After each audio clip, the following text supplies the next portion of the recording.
In our gallery matchups review, we'll take a look at a manager's SorareMLB cards, then use the matchup tools to try to identify the best matchups for bats and pitchers, which of course will also identify areas of opportunity, so that we can use the same matchup tools to identify who to target accordingly. So let's look at who this person has in their gallery. Not gonna lie, very envious. The key bats have some mashers based on points per game, and really based off of their projected WRC plus. The key bat here is Leote because it'll enable the rare pro lineup, and the key position of middle infielder have many great options: Will Smith, Franco, Turner, Adames. So it's really just a matter of selecting which has the best matchup for each game week. And just like the bats, SP is a solid core of aces, and the key is Mackenzie to, again, enable the rare pro lineup. The matchup tool for bats have several options. My go-to is the opposing team's xFIP, or what I call SorareMLB pitcher rating, because xFIP is correlated with the following season's ERA, and my pitcher rating is highly correlated with in-season Sorare points.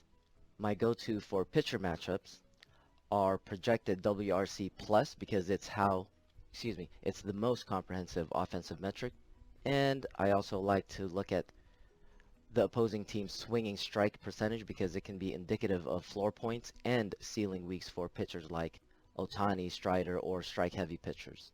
Park factor is in both, and it's not critical, but if anything, it is a great one to consider for power profile bats because it does increase the potential to hit the player's ceiling. So let's look at the bats. For game week 1, there are multiple 4-game game weeks available for this manager.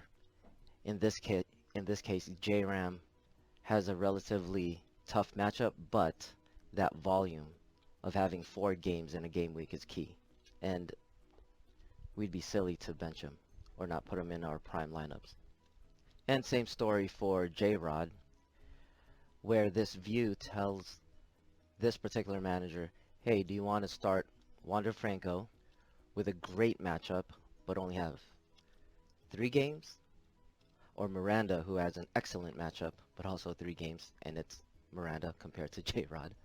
But that's what we're looking for when we're sifting through the matchup tool. And over to the starting pitchers, what I do is I go through Fangraphs and match their rotational schedules. So in this case, Dr. Bean is second. And we look at Ohtani. He has a good matchup as a bat or pitcher, but that good matchup only has 3 games, so it might actually be better to go with him as a pitcher because he is in a pitcher's park facing the A's. And then what I personally like to do is jot it down, and when I do this, I usually only put the good to great matchups to gauge the potential ceiling positions and maybe fill others with good matchups where I trade or buy them and flip it, or maybe keep it because it was a targeted prospect in the first place. So as we could see, Leote has a tough matchup, but we unfortunately have no choice but to put him there. And I went with Ohtani, but we could obviously put J-Rod instead because he has 4 game weeks. And then we can go back and do it again. We continue the methodology for other game weeks, and it's as easy as that.